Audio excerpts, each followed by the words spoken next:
Si alguna vez has estado absorto y no eras apenas consciente del paso del tiempo, si sentías que todo estaba bullendo a la vez, casi como un impacto, si has sentido esa enorme sensación de plenitud y no necesitabas apenas pensar, si sentías que estabas absolutamente presente y a la vez estabas conectado a todo, entonces probablemente estabas fluyendo.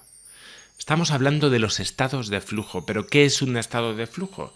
¿Es la felicidad? ¿Cómo se experimenta este estado de flujo? ¿Y cuáles son las claves para poder producirlo? Bueno, pues de esto es lo que hablamos en este episodio.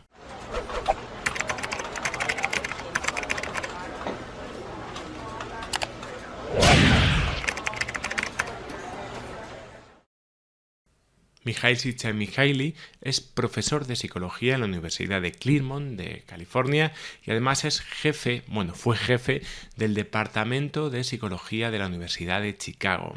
La obsesión de este científico es la búsqueda del orden quizá dentro del caos. Bueno, él tuvo una infancia bastante terrible, como muchos niños durante la Segunda Guerra Mundial, en la Europa de la Segunda Guerra Mundial, en el que, claro, vio un mundo absolutamente devastado, donde la capacidad destructiva del hombre había llegado casi a su máximo apogeo. Claro, todo esto le marcó de una manera muy profunda.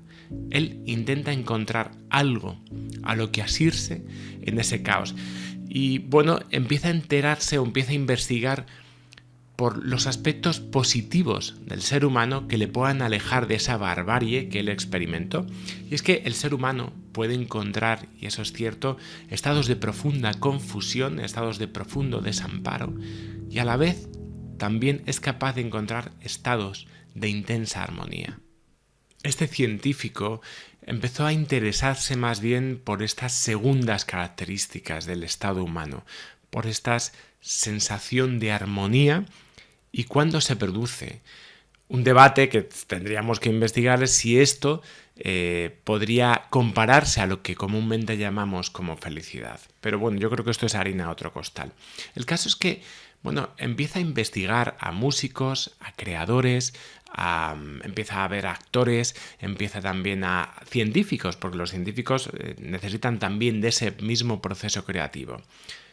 Y empieza también a entrevistarlos y se da cuenta de que todos describen una serie de características muy comunes que anteceden a sus procesos de creación. Casi son procesos que ellos califican casi como estásicos. Entonces, empieza a preguntarse si existen una serie de características que pueden definirse, que son comunes a las que están experimentando estas personas. Y además, que a lo mejor no les pasan solamente a estos grandes creativos, sino que todos los seres humanos de manera individual podemos en ocasiones entrar en este tipo de estados que él va a denominar de flujo. Podríamos comparar la conciencia a un gran almacén donde se guarda la información. Todo aquello que vemos, pensamos, sentimos o deseamos serían como cajas en ese almacén. Las intenciones son las responsables de decidir qué sucesos entran en nuestra conciencia y cuáles no, siendo también los responsables del orden del almacén. Las cajas de información no se guardan de cualquier manera, sino que se clasifican acorde con nuestras intenciones. Cuando deseamos algo, nuestra atención se focaliza en los objetos que deseamos, descartando así todos los demás. A diferencia de los sueños en los cuales no podemos actuar, todo aquello que vemos, sentimos, pensamos y deseamos se puede usar y manipular en nuestra conciencia. Esta capacidad nos permite ser felices, incluso cuando nuestro ambiente externo nos empuja hacia todo lo contrario. Debido a la naturaleza finita de nuestra conciencia, es extremadamente importante lo que entra y lo que dejamos fuera. Esto es lo que determina el contenido y la calidad de nuestra vida. Si podemos controlar a nuestro jefe de almacén, podemos controlar nuestro estado de felicidad, podemos fluir. Si queremos entender más profundamente en qué consiste este fluir, quizá tendremos que aceptar que una de las cosas que más le puede poner a la mente es el orden. En otros vídeos os hemos hablado que lo que busca la mente es intentar sobrevivir. Para intentar sobrevivir le viene muy bien poder clasificar la vida en torno a patrones que sean predecibles, es decir, el orden. El universo tiende a la entropía, tiende al desorden. Sin embargo, frente a esto nos podemos defender con una norentropía, nos podemos defender en una búsqueda del orden. Si logramos reconocer una serie de patrones, eso nos va a ayudar a incrementar nuestras posibilidades de supervivencia. Así que no hay nada más que le ponga a la mente que el orden.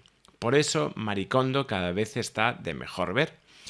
Por otro lado, existiría también una experiencia, una de las cualidades importantes que es una experiencia autotélica. Bien, ya hemos 3 palabras ya hemos hecho en un momento. Una experiencia autotélica significa que es interesante la experiencia porque es un fin en sí mismo.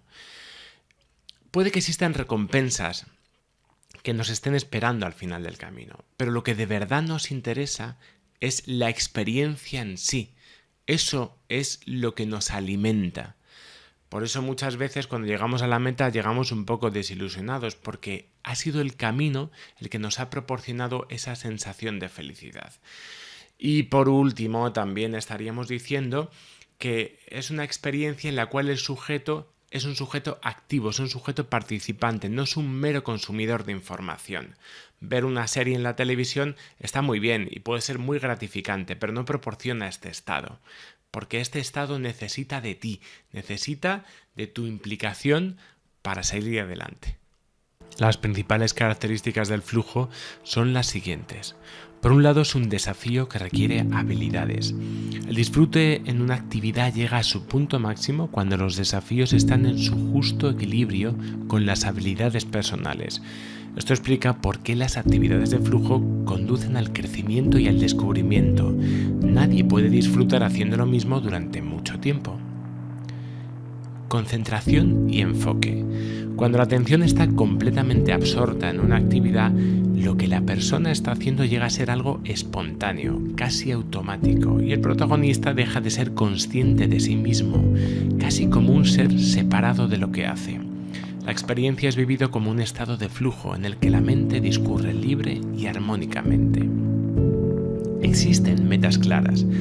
Aunque el tiempo que duran las distintas actividades placenteras es muy variable, y mientras que unas culminan en pocos segundos, otras pueden alargarse días enteros, en todas ellas la persona es consciente de las metas o propósitos finales. Este estado implica una directa e inmediata retroalimentación. La sensación de estar haciendo algo bien es uno de los componentes de esta experiencia óptima. Lo es el hecho de que todas las personas son capaces de afinar su atención para percibir las señales de éxito o aprobación de formas que a otros les resultan invisibles.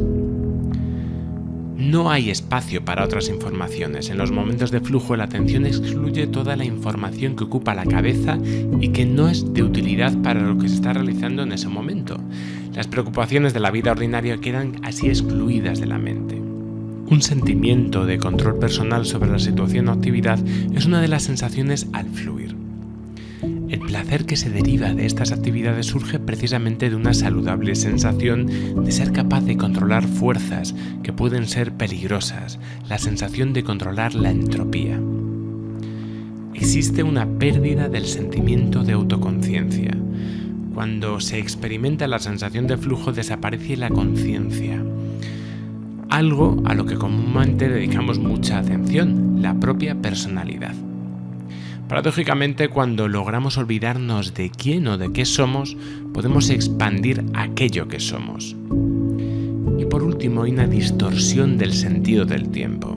Durante el disfrute de la experiencia, la dimensión objetiva del mundo externo se vuelve irrelevante y la percepción subjetiva de la experiencia temporal se ve alterada.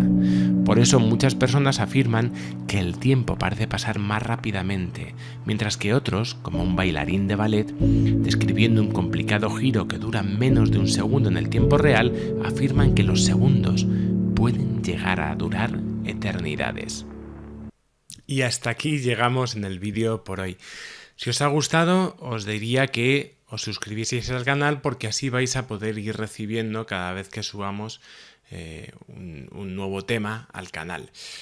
Y nada, simplemente deciros que me gustaría hacer una segunda parte de este vídeo, porque es enormemente interesante, porque quizás estamos tratando el opuesto de algo que vemos aquí mucho, que son temas como la ansiedad. La ansiedad tiene mucho que ver con el caos, y aquí estamos hablando de quizá cómo podemos aprender, ¿no?, a fluir con un orden. Bueno, pero esto ya será objeto de más vídeos, el cómo hacerlo. Así que nada, nos vemos en el siguiente.